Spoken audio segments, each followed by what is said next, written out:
একটা রিক্সাওয়ালা সারাদিন রিক্সা কেন পায়, 10টা গালি খায়া বাড়িতে ফিরে তারপরের দিন আবার রিক্সা নিয়ে বাহির হয়। এমন কোন অটোওয়ালা এখানে আছে যে ডেলি 2-4টা গালি না খায়া বাড়িতে ফিরে? কোন অটো চালক এখানে নাই? ডেলি 2-4টা গালি শুনতে হয় না? হ্যাঁ, কখনো কখনো মনে চায় যে অটোটা ওইখানেই ভাঙ্গা থুয়ে আয়া পড়ি, কিন্তু পরের দিন অটো হাতে ওঠে কেন?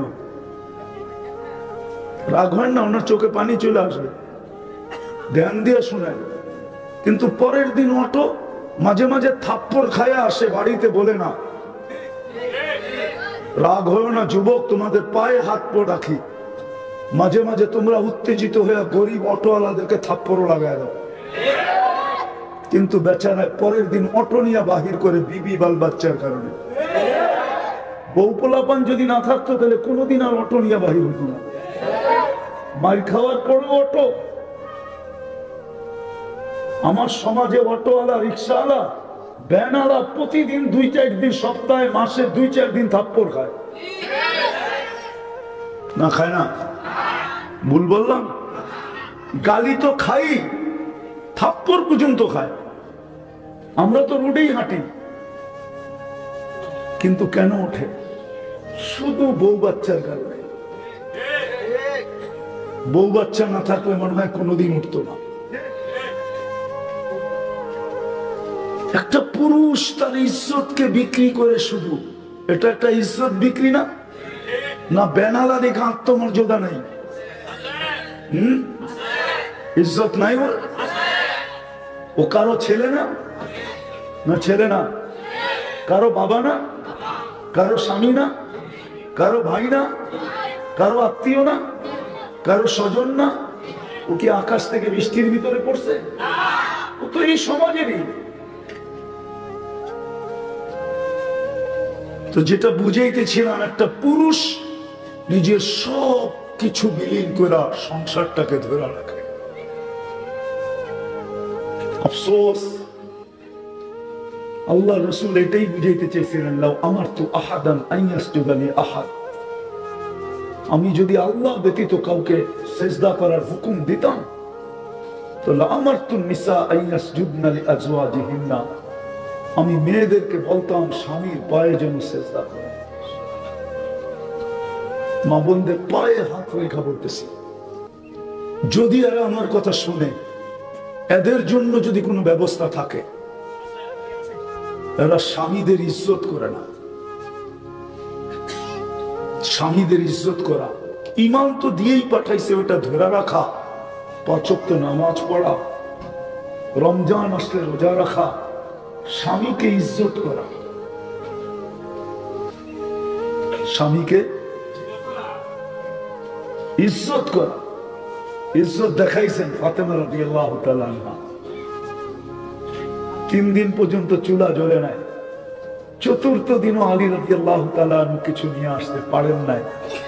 চেহারা মলিন নিয়ে ঘরের দিকে আসতেছিলেন। যখন কাছে চলে আসছে, পর্দা নষ্ট হবে না আওয়াজে, তো ডাক দিয়া বলতেছে, আলী চেহারা মলিন কেন? বলছে, ফাতেমা আজকেও কিছু মিলে নাই। বলছে, আলী ওয়াজাদনা শাকারনা লাম নাজিদ সাবারনা, পাবো তো শুকরিয়া আদায় করব, না পাবো তো সবর করব। আলী, দোনো অবস্থায় আল্লাহ আমাদের সাথে। যাদের সাথে আল্লাহ থাকে, আলী তাদের চেহারা মলিন হওয়ার শোভা পায় না। স্ত্রী সান্ত্বনা দিতেছে স্বামীকে, তারপর বলতেছে, হাসো, দরজা খুলবো নাইলে খুলবো না। আলী রাদিয়াল্লাহু তাআলা আনহু হাসা দিতেছেন, দরজা খুলছেন। আলী রাদিয়াল্লাহু তাআলা আনহু বলে, ফাতেমা সাল্লাত ওয়া তাবাসসামাত, ফাতেমা মুস্কি মুস্কি হাসতেছিল আর খুশিতে নাচতেছিল। আমি যে ঘরে ফিরে আসছি। বলেন, এক পুরুষ যদি বিদেশ থেকে বা কোথাও থেকে সোনার পাহাড় পাঠায় দিল, আর সে যদি না আসলো জীবনে, তাহলে এক নারী সোনার পাহাড় দিয়ে কি করবে? আর যদি কিছুই না আনলো, স্বামী যদি ঘরে সহি সালামত ফিরে আসলো, জীবিত ফিরে আসলো, তাহলে কোনটা দামি বেশি, সোনা না স্বামী? মা বাবা ঘরে বাবা ফিরে আসলো এটা দামি, না বাবা টাকার গাড়ি পাঠায় দিল এটা দামি? ও যুবক, তোমরা তো বোঝো না বাবার গলা ধরে ঘুমানোর মজা কি। বাবার বুকে ঘুমানো যে কি মজা, আমার সমাজ বোঝে না মনে হয় এখন।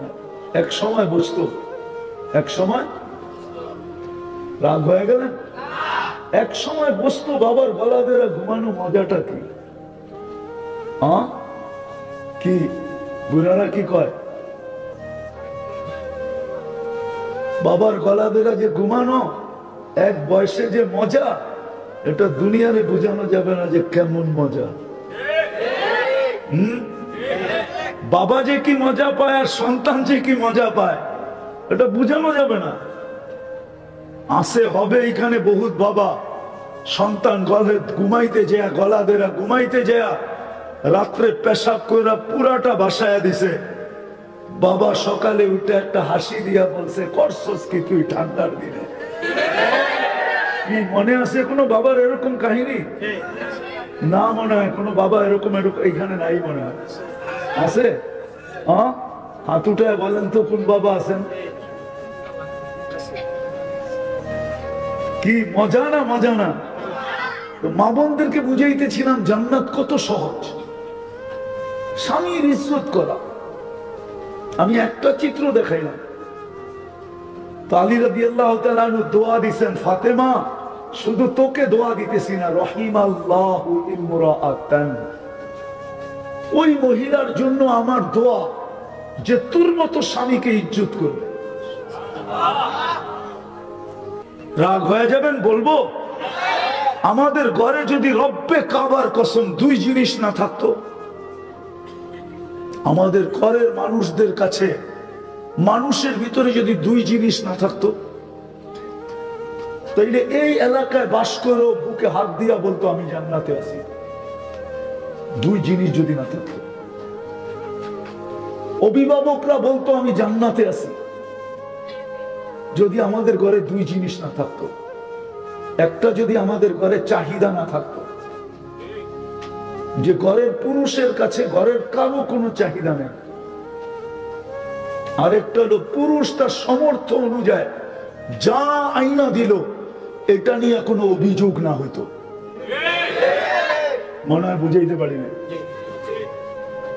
পুরুষ তার সমর্থ অনুযায়ী যা আইনা দিত, ঘরের লোকেরা, ছেলেরা, বাচ্চারা, মেয়েরা, মা বোন যদি অভিযোগ না করত, যেমন তার সমর্থ অনুযায়ী আইনা দিছে, 5 টাকার জিনিসও যদি আইনা দিয়া থাকে সমর্থ অনুযায়ী, ঘরের ভিতরে যদি অভিযোগ না হইতো যে এটা কি আনছ, এই অভিযোগ যদি না হইতো, আর পাওয়ার জন্য যদি চাহিদা না হইতো যে এটা লাগবো সেটা লাগবো, এই আনতে হবে সেই আনতে হবে, চাহিদা যদি না হইতো, তো রব্বে কাবার কসম আমাদের ঘর জান্নাত হতো, জান্নাত। দুনিয়ার পোশাক, এই দুনিয়ার কাপড়, আল্লাহ জান্নাতের 3 কিলোমিটার ঘেরের লেহেঙ্গা পড়াবে, লেহেঙ্গা শুধু ঘের হবে 3 কিলোমিটার, দুনিয়ার সুতা দিয়া না, আলোর সুতা দিয়া বানায় পড়াবে। ডেলি 70 বার লেহেঙ্গা চেঞ্জ করবে, 70 বার, 70 ডিজাইনের লেহেঙ্গা পড়বে ডেলি। আল্লাহ সাজাবে, এমন সাজাবে যে হুরদের থেকে 1 লক্ষ গুণ রূপ বেশি হবে। এখন চলো হুরের রূপ দেখাইতেছি, জান্নাতে চলে গেলাম, একটু একটু ঘুরে আনি দেখি কি হয়। হুরদের রূপ আল্লাহ রাসূল বলছেন, হুরদেরকে বানাইছেন হাঁটু পর্যন্ত মুস্ক দিয়া, কোমর পর্যন্ত আম্বার দিয়া, কাঁধ পর্যন্ত জাফরান দিয়া, উপরটা বানাইছেন হোয়াইট কাফুর দিয়া। 120 ফিট লম্বা হবে, চুলটিও 120 ফিট লম্বা। জান্নাতে আমাদের মা বোনদের চুলও 120 ফিট লম্বা হবে, যতটুক লম্বা এতটুক চুল লম্বা। কেমন লাগবে চুল? এই দুনিয়ার চুল গোসল করে এসব বাঁধা রাখলে ভালো মতে না শুকাইলে গন্ধ হয়ে যায় এরকম চুল। একটা যদি শুধু আকাশের নিচে নাড়া দেয় তো লাতা আত্মারাতি দুনিয়া কুল্লা, সারাটা দুনিয়ার সুখ। যুবক বলো, ওই ঠোঁট যদি তোমার ঠোঁটে লাগে কেমন হবে? কি ভাবতে পারো না? এটা তো পারো, স্কিন টাচের উপরে টাচ করা, এটা তো পারো, ঠিক না? না এটা পারো না? এটা করো না, রাগ হয়ে যাবে না কিন্তু, করো না। দুইজন তিনজন মিলা দেখতে থাকে, তারপরে স্কিনে টাচ করে এরকম করে, ঠিক না? ওটা তো তোমার জন্যই বানাইছে, ঠোঁটে ঠোঁট লাগবে না কেন? তোমার জন্য বানানো, এই জন্যই তো বলতেছি জীবনটা করো। ওটা তোমার জন্য বানানো, ঠোঁটে ঠোঁট লাগবে। খালি লাগবে না, না জানি লাগায় কয় বছর পার হয়ে যায়। দেখতে দেখতেই যদি 40 বছর পার হয়ে যায়। হাদিসে আছে যে সর্বশেষ জান্নাতে যাবে হুর দেখা খালি 40 বছর দেখতে থাকবে। পরে হুর আইসা গালের মধ্যে চিমটি দিবে আর বলবে খালি দেখবি, আর কাহিনী নাই, চল কামরায়। মনে হয় ফিডার খায়, কিচ্ছু বোঝে না। এই হুরিদের থেকেও মামুনরা 1 লক্ষ গুণ বেশি রূপসী হবে, জান্নাতের রানী হবে, রানী। হায় হায় হায়, কঠিন। ঈমান ধরে রাখা, 5 ওয়াক্ত নামাজ পড়া, রমজানে রোজা রাখা, স্বামীর ইজ্জত করা, আর শরীয়ত মতে পর্দা করা, এই 5 নম্বর 5টা কঠিন। শরীয়ত মতে পর্দা করা, শরীয়ত মতে পর্দা করা, জান্নাত মিলবে। জান্নাত এই দুনিয়ার বাড়ি, জান্নাতের সবচেয়ে ছোট বাড়ি এই দুনিয়ার 10 গুণ বড়। ওটা বাঙালি পাবে না, বাঙালি এর চেয়ে বড়টা পাবে। ওটা যে পাবে ওর নাম আছে হাদিসে, ওর নাম জুহাইনা, ও পাবে। ওর চেয়ে ছোট আর কেউ পাবে না, আমরা বড়টা পাবো ইনশাআল্লাহ। এই দুনিয়ার পচা মাটি, শীতের ভিতরে তো এই এলাকার মাটির থেকে দুর্গন্ধ বাইরে, ঠিক না? না বাইরে না। জান্নাতের মাটি বানাইছে আল্লাহ মুশকার জাফরান দিয়া। এই দুনিয়ার বাড়িঘরের বিল্ডিং, জান্নাতের সবচেয়ে নিম্নমানের বিল্ডিং হলো 1 ইট সোনার 1 ইট রূপার। এই দুনিয়ার তালা, জান্নাতের 1 তালা জমিন থেকে আকাশ পর্যন্ত দূরত্ব। বলবেন দোতলা পর্যন্ত যেতে যেতে তো জিন্দগি শেষ হয়ে যাবে, এত বড় সিঁড়ি কে বাইব, ঠিক না? আল্লাহ বলে সিঁড়ি লাগানো নাই, অ্যাক্সেলেটর লাগানো আছে, লিফট লাগানো আছে। হাত দিয়া চালাইতে হবে না, বটন দিয়া চলবে না, মন দিয়া চলবে। যত তলায় যাইতে চাবে অত তলায় যে নামায় দিবে, চোখের পলকে নামায় দিবে। প্রত্যেক তলায় আলাদা আলাদা রাখা থাকবে।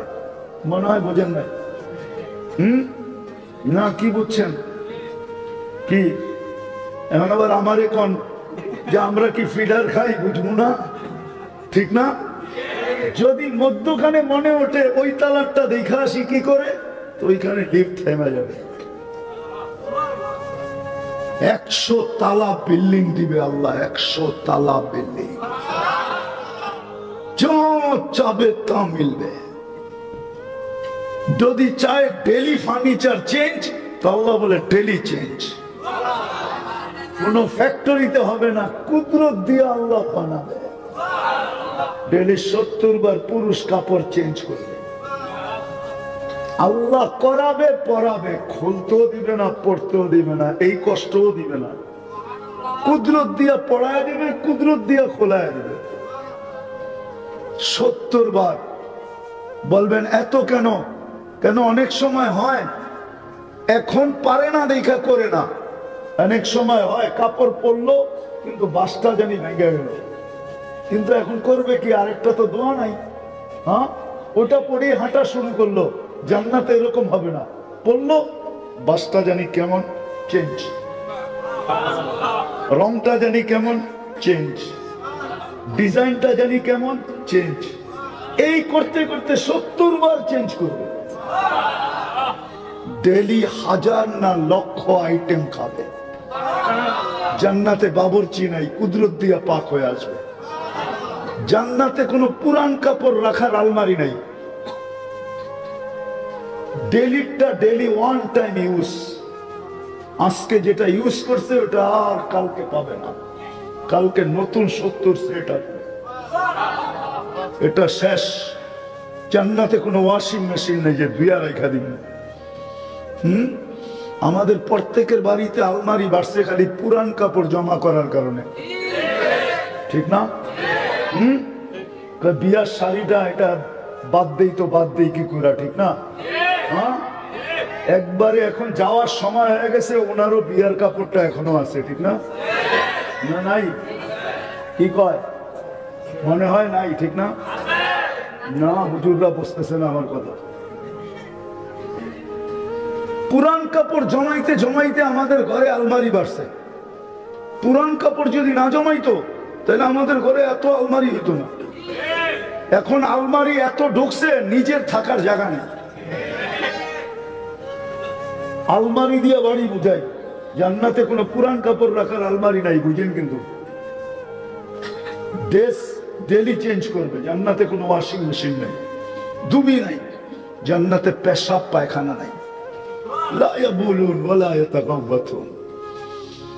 খাবে, টেক দিবে, খালি হয়ে যাবে। দুনিয়ার মতো দুর্গন্ধ না। যত দামি খায় তত দুর্গন্ধ।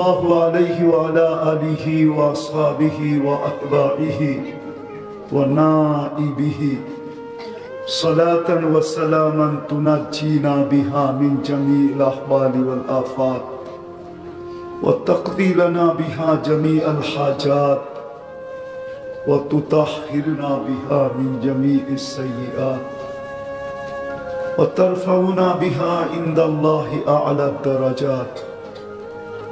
أما بعد فأعوذ بالله من الشيطان الرجيم. بسم الله الرحمن الرحيم. ومن زحزح عن النار وأدخل الجنة فقد فاز. وقال رسول الله صلى الله عليه وسلم اطلب الجنة جهدكم أو كما قال عليه الصلاة والسلام. উক্ত তাফসীরুল কোরআন মাহফিলের সম্মানিত সভাপতি, উপস্থিত উলামায়ে কেরাম, এলাকা থেকে আগত মুসলমান ভাইয়েরা, যেই পর্যন্ত লাউড স্পিকারের আওয়াজ পৌঁছতেছে, যদি শোনার সুযোগ থাকে তো পর্দার অন্তরালে মা ও বোনেরা, কোরআন হাদিস থেকে যতটুকুই তেলাওয়াত করলাম, আশা রাখি একই সামনে রেখে কিছু কথা রাখবো। সাথে সাথে সকলের কাছে দোয়ার দরখাস্ত, আমি সহ সকল শ্রোতাকে যা শুনবো বা যা বলবো বা যা শুনলাম, যা বললাম, এর উপরে আমল করার তৌফিক দান করেন। আমরা দুনিয়ার যেখানেই বাস করি, উন্নত এলাকায় হোক আর অনুন্নত এলাকায় হোক, উম্মতে মুহাম্মদী হিসাবে যেখানেই বাস করি, খাওয়া লওয়া, কাপড় চোপড়, ঘর বাড়ি, পরিবেশ যেমনই হোক, আমার কথা বোঝেন তো? সুট্টুর কিন্তু হবে না। যত বেশি ধ্যান দিবেন, দিলের কানে শুনবেন, আশা করি বুঝে আসতে পারে। যেখানেই থাকি, আবারও বলতেছি, খাওয়া লওয়া, কাপড় চোপড়, ঘর বাড়ি, সমাজ, পরিবেশ, এলাকা যেমনই হোক, উন্নত হোক আর অনুন্নত হোক, আল্লাহ কিন্তু এটা দেখবে না। যে নিজেকে উম্মতে মুহাম্মদী ভাবে, চাই যুবক হোক, চাই বৃদ্ধ হোক, চাই নারী হোক, চাই পুরুষ হোক, যে নিজেকে মুসলমান ভাবে, উম্মতে মুহাম্মদী ভাবে, সে কোথায় আছে আল্লাহ এটা দেখবে না। কাপড় চোপড়, আবারও বলতেছি, খাওয়া লওয়া, উঠা বসা, চলা ফিরা, কিচ্ছু দেখবে না। আল্লাহ দেখবে যে মুসলমান উম্মতে মুহাম্মদী এই 60-70 বছর, 60-70ও না, অল্প সময়। কেন আমরা যতক্ষণ ঘুমাই কলম আমাদের বিরুদ্ধে যায় না, বিরুদ্ধে বোঝেন। আর এই ছোট ছোট বাচ্চা যতক্ষণ পর্যন্ত বালেগ না হবে কলম এদের বিরুদ্ধে যাবে না। তাহলে দুই সময়টা বাদ দিলে অল্প একটু সময়। আবারও বলতেছি, কিন্তু আল্লাহ দুনিয়ার কিচ্ছু দেখেন না, শুধু দেখবেন কে এই জীবনটা গড়ল, গড়াটা দেখেন। যেমন আল্লাহ চান, যেমন আল্লাহ রসুল চান। আবার সবার জন্য একরকম না। গরিবদের জন্য জীবন গড়া খুব সহজ, জান্নাত বড় কাছে। গরিবদের জন্য বেশি না। এইখানে যারাই আসছেন চেহারায় বলে কেউ কোটিপতি না, বড় বড় গাড়ি শাড়ি বাংলো সাংলোর মালিক না, কোটি কোটি টাকা ব্যাংক ব্যালেন্স নেই। হ্যাঁ, জীবন চলতেছে আলহামদুলিল্লাহ। এরমই তো যারা এখানে আসছেন। রাগ হয়ে গেলেন না? মনে হয় হয়ে গেছে। জান্নাত বড় কাছে, জীবন গড়া বড় সহজ। আর জান্নাত যদি পায়া গেলাম, ওহো, ওমান যুহজিহা আনিন নার ওয়া উদখিলাল জান্নাহ ফাকাদ ফাজ। দুনিয়ার মানুষ জিতার কতটুকু খুশি করে, দুনিয়ার মানুষ জিতার পরে কতটুকু খুশি। কোরআন খুশি বলছে যে জান্নাতের টিকিট পাবে, ওর খুশি কোরআন বলছে। কিতাবিয়া, জান্নাতের টিকিট পাবে, এমন চিৎকার খুশিতে দিবে আরশ পর্যন্ত কাঁপায় ফেলবে। ফুটবল খেলায় ছক্কা মারলে আর কি চিৎকার দেয়, এর চেয়ে কোটি গুণ বড় খুশির চিৎকার দিবে। হই কয়া যে একটা চিৎকার দিবে, আরশটা কাঁপায় ফেলবে। তারপরে বলবে উমুকুরা উ কিতাবিয়া, ওরা দেখ আমারটা। একজন আরেকজনে দেখাবে, দেখ জান্নাতের টিকিট। হ্যাঁ, চলেন জান্নাতে নিয়ে যাবো একটু পরে। যদি আল্লাহ তৌফিক দেয় আর ওয়েদার ঠিক থাকে, তাহলে জান্নাত ঘুরে আনবো। দেখি আজকে দিলে লাগে কিনা। আজকের থেকে জীবন গড়ার জন্য যুবক জান দেয় কিনা। দুনিয়া কি তো চিৎকার দিয়া আরশ কাঁপায় ফেলবে, ফেরেশতাদেরকে পর্যন্ত তাক লাগায় দেবে। হই কয়ে যে উঠবে, তারপর বলবে উমুকরা ও কিতাবিয়া ইন্নী যানানতু আন্নী মুলাকিন হিসাবিয়া। জানতাম এরকমই ঘটবে, বিদায় গরিব হইলে কি হবে, জীবনটা বানায় নিয়ে আসছে। আবারও বলতেছি, আল্লাহ কিচ্ছু দেখবে না, শুধু দেখবে জীবন গড়ল কিনা। গরিবের জীবন গড়া অনেক সহজ, মা বোনদের জীবন গড়া অনেক সহজ, কোনো কঠিন না। যুবকের জীবন গড়া অনেক সহজ, আমার কাছে তো সহজ। অন্য সহজ বলুক আর না বলুক, আমি দেখাইতেছি সহজ। দেখাম কিরকম সহজ। গরিবের তো বেশি করতে হয় না। ইমান তো মাতৃকোলে দিয়েই পাঠাইলেন, মুসলমানের ঘরে পাঠাইলেন। ইমান না দিয়া পাঠান নাই, ইমান দিয়েই পাঠাইছেন। এই জন্যই তো দুনিয়ায় আসতে দেরি, কানের ভিতরে আজান আর একামত দিতে দেরি হয় না, ঠিক না? এটা ইমান দেওয়ার পরিচয়, ইমান দিয়া দিল। ইমান তো দিয়েই পাঠাইছেন, শুধু এটাকে ধরে রাখা কি আমিনু আলা রাব্বিকুম, ইমান ধরে রাখো। সাল্লু খামসাকুম, 5 ওয়াক্ত নামাজ পড়ো। সুমু শাহরাকুম, রমজান আসলে রোজা রাখো।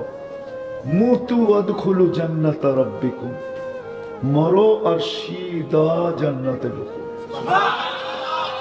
কঠিন কি কয় না, সবাই মনে করে কঠিন, ঠিক না? ইমান ধরে রাখো, 5 ওয়াক্ত নামাজ পড়ো, রমজান আসলে মরো আর সিদা জান্নাত। কঠিন। আবার বাহাদুরিও কিরকম, কিয়ামতের দিন উঠবে, ফেরেশতা বলবে গঞ্জাম করে লাভ নাই, সিধা জান্নাতে চলো। কিয়ামতের মাঠে গঞ্জাম করা না, তোমরা থাকলেও তো গঞ্জাম হবে, ঠিক না? আরে হাদিসে গঞ্জামের কথা লেখাও আছে। ফেরেশতারা না বুঝা গরিবরে ডাকবে, হিসাব দিতে আসো। তো গরিবরা সব ঐক্য জোট হয়ে বলবে কি হিসাব রে, গেলিয়েন থেকে কি হিসাব? একটু কথা কাটাকাটি হবে না? তা আল্লাহ জিজ্ঞাসা করবে খারাপ কি বলে, আল্লাহ জানে। তো ফেরেশতারা বলবে সব গরিব, হিসাব দিতে ডাকছি, জিজ্ঞাসা করে কি হিসাব? তা আল্লাহ বলবে জিজ্ঞাসা করো কেন হিসাব দিবে না? তো ফেরেশতারা জিজ্ঞাসা করবে ভাই কেন দিবা না? মা কান আল্লাহ মালা, দুনিয়াতে তো মালই দেয় না, কি হিসাব দেয় না? তো সকালে আনছি বিকালে শেষ, বিকালে আনছি সকালে শেষ, এরকম তো 1 তারিখে পাইছি 25 তারিখে শেষ, ঠিক না? 5 দিন খাইছি বাকি, ঠিক না? কি হিসাব? আল্লাহ বলবে সাদাকু, এরা সত্য বলছে, মাল দেয় নাই, কি নাই? এদেরকে বলো জান্নাতে যেতে। আগেরটা বললাম না, আগেরটা বললে হুজুররা মানবে না, হুজুর করে খুব ভয় পাই না। নতুন হুজুর তো এরা সব টেকনোলজির যুগে পয়দা হয়েছে, আমি তো পয়দা হয়েছি মশারির নিচে, এরা সব হাসপাতালে পয়দা হয়েছে, হয়ে টেকনোলজি দেখছে, আর আমরা তো মশারি দেখছি। এই জন্য বলবো না, বললে আবার আঙ্গুল উঠাবে, নাহলে শুনায়া দিতাম। না না, ভয় পাই। আল্লাহ ফেরেশতাদেরকে বলবে কত্তুহুম অস্তুরুহুম, কেননা এদেরকে ডাকো আর লুকাও, তারপরে জান্নাতে নিয়ে যাও। কেননা সামনে যা আমি শোনাবো, ধনীরা শুনা ফেললে একটারও যেতে দিব না। কেননা দুনিয়াতে এরা যাকাতের কাপড় দিছে, যদিও 1 দোয়া শেষ দিছে না। হ্যাঁ কি দিছে না? মাঝে মাঝে কিছু দেয় তো, গরিবদেরকে দেয় না। এরা শুনলে যেতে দিবে না, বলবে কোথায় যাস, আজকে তো বদলার দিন, আমরা যে দুনিয়াতে দিছি এটার বদলা দিয়া যা, কই যাস? এই জন্য আল্লাহ বলবে এদেরকে ডাকো আর লুকাও, তারপরে চুপে লয়ে যাও জান্নাতে। আর নিয়ে যাওয়ার পরে বলো তামাত্তাউ 500 আম, 500 বছর এরা যেন নেয়ামত ভোগ করে। হাত্তা ইয়াদখুলাল আগনিয়া, ধনীদেরকে আমরা 500 বছর ওয়েটিং রুমে বসায় রাখবো। কি কোথায়? ওয়েটিং রুম চিনো? হ্যাঁ, অপেক্ষার রুমে বসায় রাখবো। আবার ধনীরা দেখবো গরিবদেরকে জান্নাতে কি করে। কেননা দুনিয়াতে তো ধনীরা বার্গার খাইছে, সার্গার খাইছে, ঠিক না? গ্রিল খাইছে, সিরিল খাইছে, ঠিক না? টিক্কা খাইছে, কাবাব খাইছে, ঠিক না? চাইনিজ খাইছে, থাই স্যুপ খাইছে, ঠিক না? গরিবরা দেখছে আর খালি জ্বলছে, ঠিক না? কি কোন না, রাজি না, স্বীকার করতে চায় না, ঠিক না? হ্যাঁ, আল্লাহ বলে এখন গরিবরা ধনী করে দেখা 500 বছর জান্নাতের বড় বড় রান লইব, আগে এমনি করব, তারপরে এমনি করব, আর টান দিয়ে খাইব। এমনি মানি ধনী করে দেখাইল, দুনিয়ায় খাইছ 60-70 বছর, এইবার ওয়েটিং রুমে বসে দেখো মজা কেমন লাগে। আমরা তুমি করে দেখায় দেখায় খাইতেছি। 500 বছর সমানে মারব। কি যুবক, মারা বুঝো? মনে হয় বুঝো না। কি মারা? খাওন খাইতে থাকবে 500 বছর পর্যন্ত। যেদিন গড়িতে 500 বছরের সিগন্যাল বাজবে, ওই দিন আল্লাহ ধনীদেরকে ওয়েটিং রুমের থেকে ভিতরে ঢুকতে দিবে, আর আগে দিবে না। আবারও চলে যেতেছি, কথা লম্বা হবে না, শরীয়তপুরিও আসতেছে।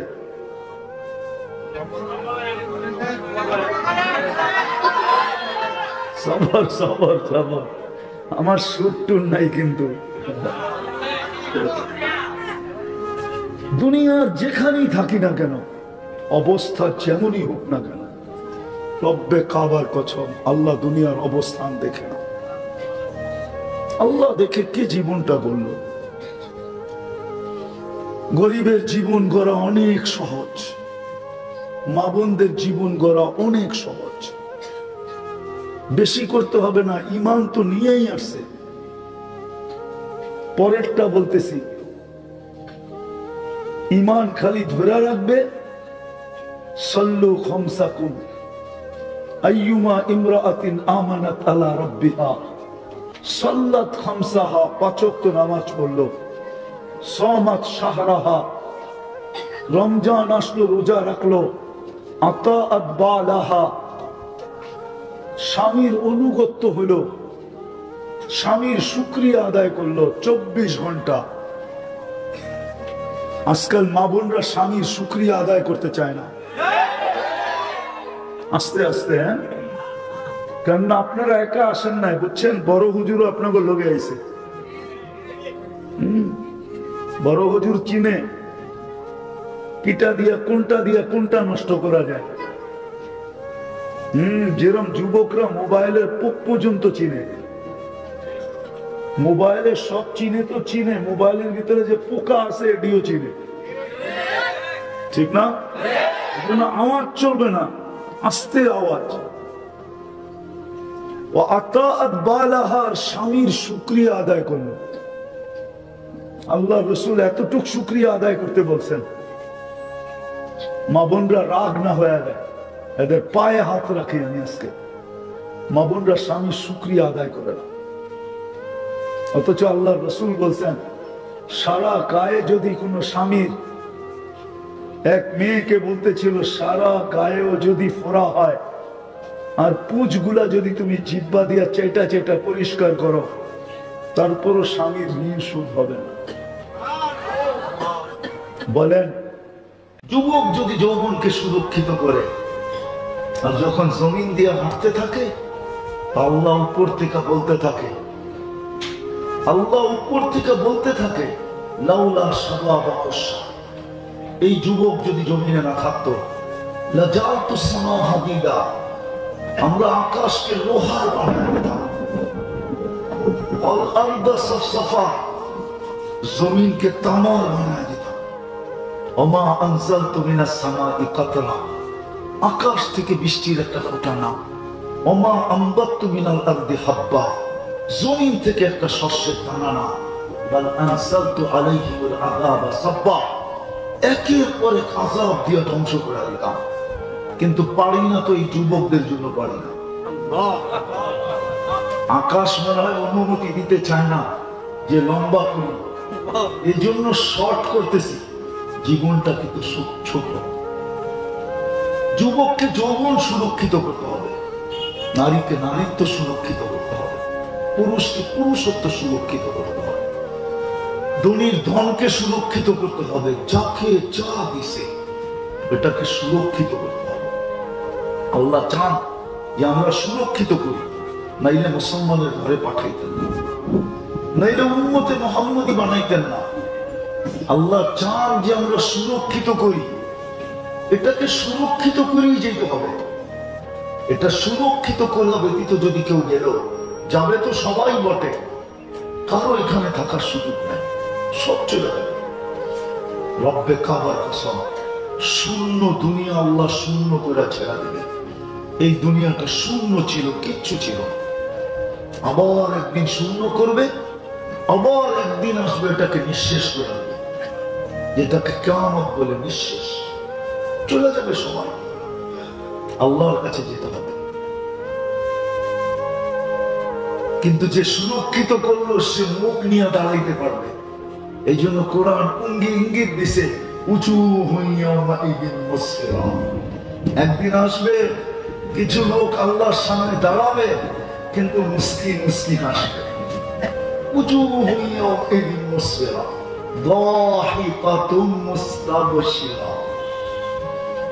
হাসতে থাকবে, উজ্জ্বল চেহারা নিয়ে দাঁড়াবে, হাস্য উজ্জ্বল চেহারা, তারপরে হাসবে। আর সুসংবাদ চতুর্দিক থেকে এদের উপরে পড়তে থাকবে। এই জন্য কথা শেষ জায়গায় চলে আসছি, কিন্তু আমি আগেই বলছি, আকাশের ডাক অনুমতি দিতে চায় না যে লম্বা করি আর দীর্ঘদিন পরে আজকে বৃষ্টি পাবো। যদি আল্লাহ দিয়া দিল তাহলে বৃষ্টি তো না, এটা তো রসের গোল্লার চেয়েও বড় হবে, ঠিক না? বড় নেয়ামত হবে। আমার তো আমি দোয়া পড়বো তো পড়বো কি করে, আল্লাহুম্মা হাওয়ালাইনা ওয়ালা আলাইনা, যে আল্লাহ এইখানে দিয়েন না অন্য কানে দেন। আজকে তো দেশের প্রত্যেকটা মাটির কণা পর্যন্ত বৃষ্টির জন্য তল পাইতেছে। বরং দোয়া করতেছি আমি উঠার আগেই যেন ঝুমঝুমায় নামে, এখনই যেন নামে। আমাদের দোয়ার যেন রং আল্লাহ দেখা দেয়। বিদায় আমি কথা গুছিয়ে ফেলছি বিলকুল। জীবন কিন্তু ছোট, সুরক্ষিত করে যেতে হবে। সুরক্ষিত করে গেলে আল্লাহর কাছে পরিচয় পাবো, আল্লাহর কাছে সামনে যে হাস্য উজ্জ্বল দাঁড়াইতে পারা। সুসংবাদের বৃষ্টি ফুল আমাদের উপরে চলতে থাকবে। যুবক, তোমাদেরকে পায়ে হাত দিয়া বলি, যৌবনকে সুরক্ষিত করো, খেলায় হারায় দিও না। পুরুষদেরকেও বলি, পুরুষত্ব সুরক্ষিত করেন। এই উম্মতের বেশি করতে হবে না। আমি তো বলতেছিলাম আজকে কয়েকদিনই রোজার পরের থেকে, এই গরম দেখা বলতেছিলাম যে আল্লাহ নারাজ হবে না কেন? রমজান মাসে তো ইচ্ছা করলে 70 মাসের ফরজ অ্যাডভান্স করে বসে থাকতে পারতাম। অ্যাডভান্স বুঝেন না কি? অ্যাডভান্স দেয় তো, দোকানে দোকান মিলে অ্যাডভান্স দেয় না? আল্লাহ তো সুযোগ দিছিল, এক মাসে 70 মাসের ফরজ অ্যাডভান্স করতে পারতাম। এক ফরজ 70, বা যদি পিছনে না করে থাকি তো ওটাকে রিকভারি করতে পারতাম। কিন্তু আফসোস, আমার জাতি 70% মানুষই তো নামাজ পড়ে নাই। 30% মানুষ হয়তো নামাজ পড়ছে, রোজা রাখছে, সারা মাস আসতে পারে নাই। 20 দিন যদি কাজকর্ম, দোকান পাট, মেল, ফ্যাক্টরি গুছাইতে লেগে যেত, মাইনা নিলাম লেগে গেল, মসজিদে পড়া থাকতো। কিন্তু শেষ 10 দিন তো মসজিদের চিত্রই ভিন্ন ছিল। শেষ 10 দিন পুরো মসজিদ খালি ছিল, বাজার গুলাতে উঠছে পড়া ভিড় ছিল।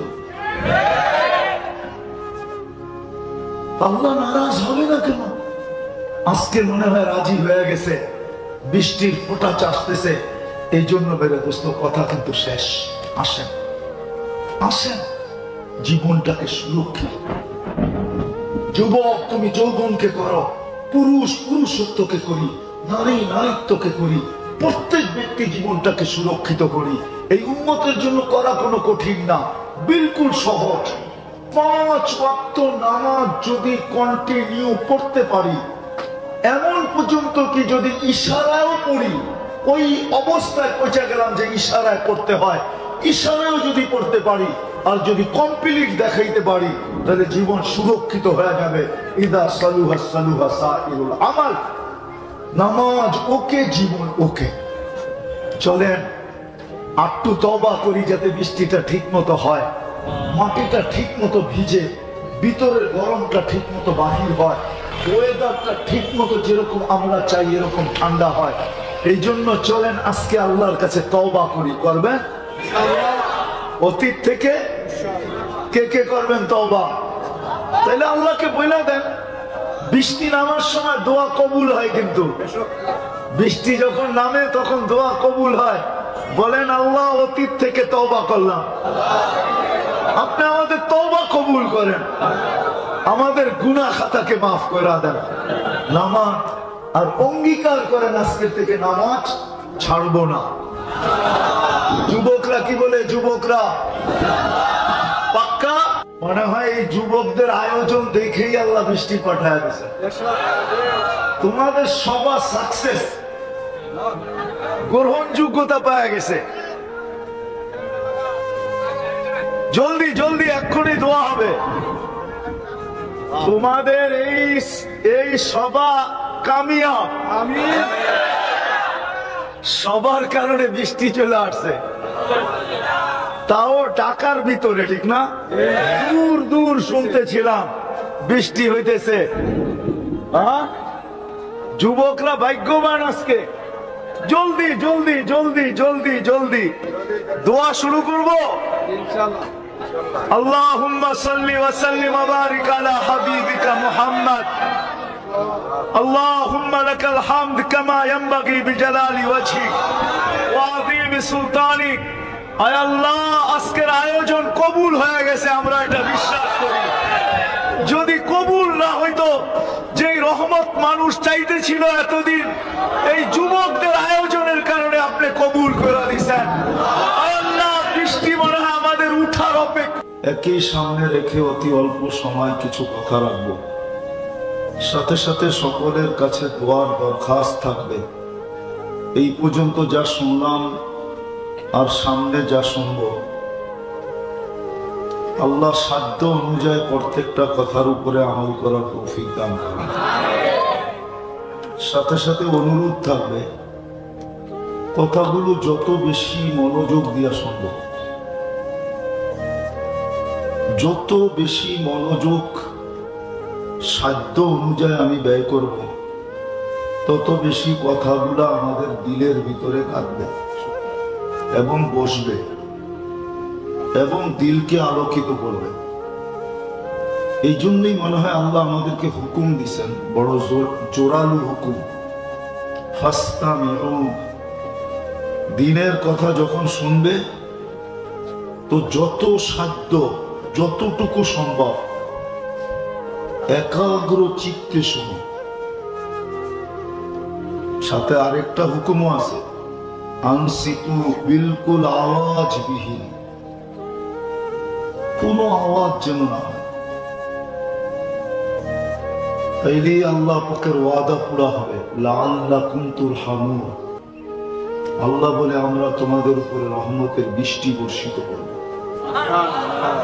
আমল করার সুযোগ পাবে, নাইলে জীবন কেটে যাবে। কিন্তু আমার কথা কিন্তু শুরু ধ্যান দিয়ে শুনতে হবে, জীবন কিন্তু কেটে যাবে। যুবক যৌবনকে ধরে রাখতে পারবে না, একদিন বৃদ্ধ হবেই হবে।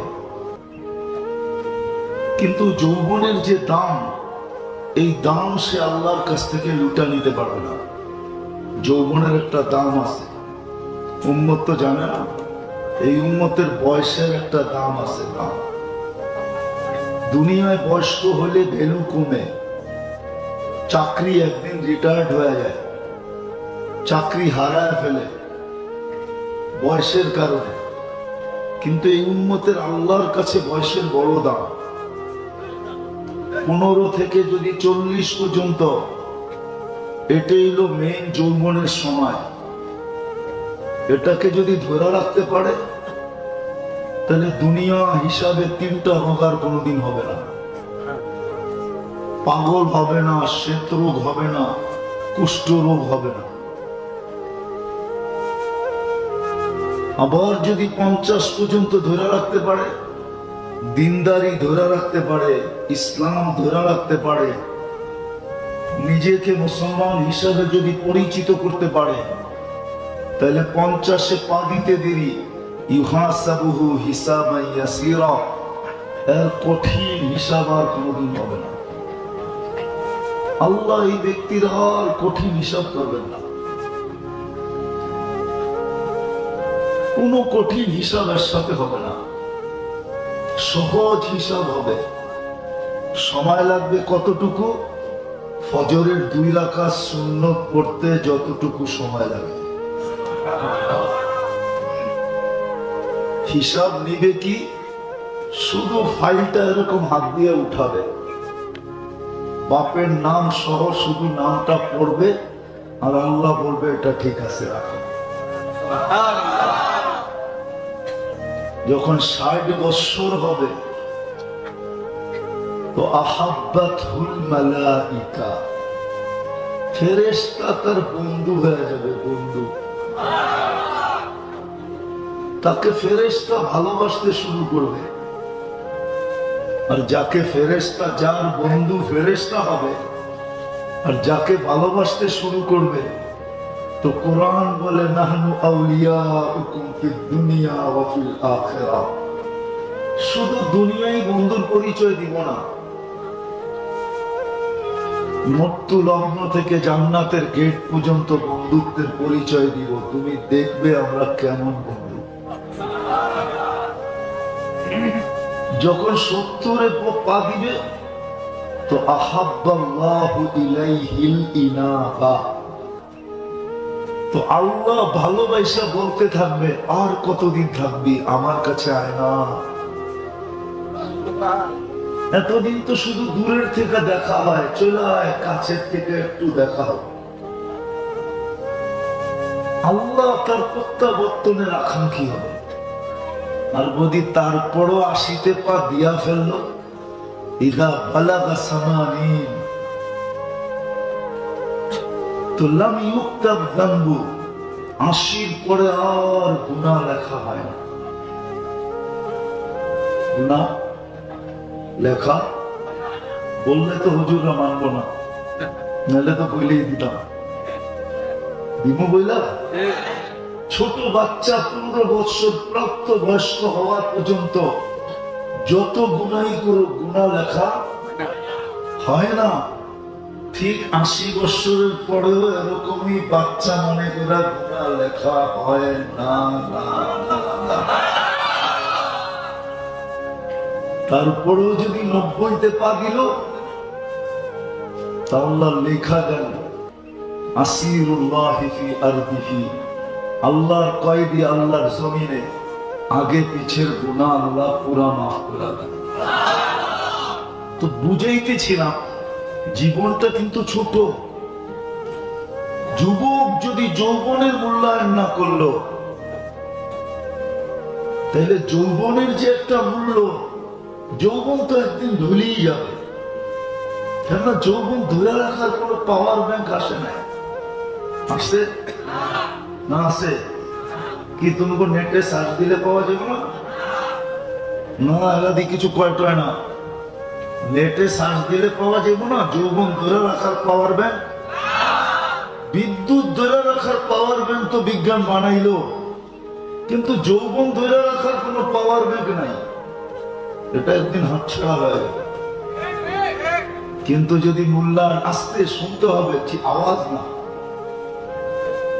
আওয়াজ করলে সব উড়ে যাবে, দিলে কাঁপবে না। আমার আওয়াজে আওয়াজ নেই, মন দিয়ে শুনতে হবে। তাইলে যদি দিলে গাথে। আর নামও তো দিছে খেদমাতুল উম্মাহ, যুব সংগঠন, ঠিক না? এই জন্য বলতেছি জীবনটা কিন্তু ছোট। যুবক যদি যৌবনের মূল্যায়ন না করলো, তাহলে যৌবন একদিন ধরে যাবে, কিন্তু মূল্য পাবে না। আচ্ছা চলেন, যুবকের যৌবনের মূল্য কত? 2-4টা দেখাই, 2-4টা দেখি আজকে এদের দিলে গাথে কিনা। যুবকের যৌবনের মূল্য কত? যদি যৌবনের মূল্য না হতো, তাহলে আল্লাহ যুবককে কেন বলতো যে শাবুন নাশা ফি ইবাদাতিল্লাহ? যে যুবক যৌবনকে ইবাদতের মাধ্যমে সুরক্ষিত করলো, তার জন্য আমরা কিয়ামতের দিন আরশের নিচে সুপার ডিলাক্স গ্যালারি বানায়া রেখে দিয়েছি। সুপার ডিলাক্স বুঝেন? ভিআইপির চেয়ে উপরে সুপার ডিলাক্স। ওই গ্যালারি বাজারখানা আছে যুবকের জন্য, যে যৌবনের মূল্যায়ন করবে। এটা তো আরশের নিচে রাখা আছে, কিয়ামতের দিন মিলবে। দুনিয়াতে যখন যুবক সেজদায় যায়, আল্লাহ ফেরেশতাকে ডাইকা মূল্যায়ন দেখায়। মূল্যায়ন দেখায় আল্লাহ নিজে বলে, জাআলা আজলাহু মাজালাহু লিআজলি, সবকিছু বিসর্জন দিয়ে আমার কুদরতি পায়ে মাথা রেখা দিল, বলো কি পুরস্কার পেতে পারে? তো ফেরেশতারা জবাব দেন না, আল্লাহ নিজেই জবাব দেন। আল্লাহ বলে, ইন্নী উবাহি বিহিল মালাইকা, আমি তোমাদেরকে নিয়ে, তোমাদের উপরে এই যুবককে নিয়ে গৌরব করি। গৌরব বলো, কোন যুবক যদি বলো, কোন সম্ভ্রান্ত ব্যক্তির কাছে যদি তুমি গৌরবের পাত্র হও তো কেমন লাগে? আরে বলো না, পদস্থ ব্যক্তির কাছে গৌরবের পাত্র হইলে কেমন লাগে? মন্ত্রী মিনিস্টারের কাছে যদি গৌরবের পাত্র হও তো কেমন লাগে? মাননীয় প্রধানমন্ত্রীর কাছে যদি তুমি গৌরবের পাত্র হও তো কেমন লাগবে? আর আল্লাহর কাছে গৌরবের পাত্র। আসলে তো আল্লাহ চিনে না, এই জন্য লড়ে চড়ে না। আপনার চিনো? আল্লাহ, যে আল্লাহ তোমাকে ওই যৌবন দিছে, যদি সমগ্র জগতের সম্পদ, ধন সম্পদ এক পাল্লায় করা হয়, তারপরও এক যুবকের যৌবনের দাম বেশি। বিশ্বাস হয় না? না, কলিকাতা হারবালে তো যৌবন পাওয়া যায়, ঠিক না? মডার্ন হারবালে পাওয়া যায় না, চাইনিজ হারবালেও না, আমেরিকান হারবালেও না, পাওয়া যায় না। যে আল্লাহ তোমাকে যৌবন দিল, তৃতীয় লিঙ্গ বানাইল না, যৌবন দিল, ওই আল্লাহর কাছে তুমি প্রিয় পাত্র। চলো সর্বশ্রেষ্ঠ শুনে আগে 24 ঘন্টা আপনাকে আমাকে রক্ষণাবেক্ষণ করেন, লালন পালন করেন। আপনি আপনার দ্বারা লালিত পালিত না, আল্লাহ লালন পালন করেন। গুজরাটি ভাষায় একটা প্রবাদ বাক্য আছে, বাংলায়ও বলা যায়, আল্লাহ চালায় তো চলি, আল্লাহ হালায় তো হলো। আল্লাহ চালায় বিদায় চলি, নইলে আপনি চলতে পারতেন না। এক শ্বাস নেওয়ার ক্ষমতা নাই, এক শ্বাস। কত আর এটা বলবো, বলতে বলতে এখন পুরানো হয়ে গেছে। 2020-এ করোনা লগ্নে বাংলাদেশের এক শিল্পপতি বলছিল, আমার সব সম্পত্তি লেখা নিয়ে আনে, আমাকে একটু স্বাভাবিক শ্বাস নিতে দে। মনে হয় আপনারা নাম অনেকে জানে, অনেকে জানে, আপনারা জানেন না মনে হয়, কিন্তু আমি নাম বলবো না। মারা গেছেন উনি, বাংলাদেশের নাম করা শিল্পপতি। 2020 করোনায় মারা গেছেন। করোনা লগ্নে বলছিলেন, আমার সব সম্পত্তি লেখা নিয়ে নাও, আমাকে একটু স্বাভাবিক শ্বাস নিতে দাও। আপনাকে আমাকে শ্বাস নিতে দিতেছেন আল্লাহ। এই জন্য আল্লাহর দাবি হলো যে তোমার পছন্দের যদি মূল্য থাকে, দাম থাকে, তাইলে আমার পছন্দের মূল্য থাকবে না কেন? আমি তো তোমাকে একবার পছন্দ করি নাই, শতবার পছন্দ করছি। বিধায় আমার দাবি হলো তুমি তোমাকে জাহান্নাম থেকে বাঁচাও। আমার এই সম্পদ যেন জাহান্নামে না যায়, এটা হলো সবচেয়ে বড় ফরজ দায়িত্ব। আরে বুঝাইতে পারলাম? ভালো মতে কাঁথেন কিন্তু, নাইলে এটার জবাব দিতে 50,000 বৎসরও লাগতে পারে। বলবেন 60-70 বৎসরের জবাব দিতে 50,000 বৎসর লাগবে কেন? তাহলে আপনাকে আমি দেখাই। ডেলি 1,60,000 বার শ্বাস প্রশ্বাস নেন, 60 বৎসরে কতটি নিছেন? ডেলি 1,60,000 বার। মাসে কতবার? 12 মাসে কতবার? 60 বৎসরে কতবার? আল্লাহ যদি জিজ্ঞাসা করে এর বিনিময় কি নিয়ে আসছ, আগে যোগ কইরা দেখা যে 60 বৎসরে কতবার শ্বাস প্রশ্বাস নিছস, এটা আগে দেখা। তারপরে বল প্রত্যেক শ্বাসের বিনিময় কি নিয়ে আসছস। মনে হয় বুঝাইতে পারি না। হইতে পারে যদি না বাঁচাইলাম 60-70 বৎসরের হিসাব দিতে 50,000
একটু দেখা হয়ে যদি কয় অটো কিন্তু ডাইকা লাইছি, কাপড় দিয়েও গুছায়া লইছি, বাপের বাড়ি কিন্তু এক্ষুনি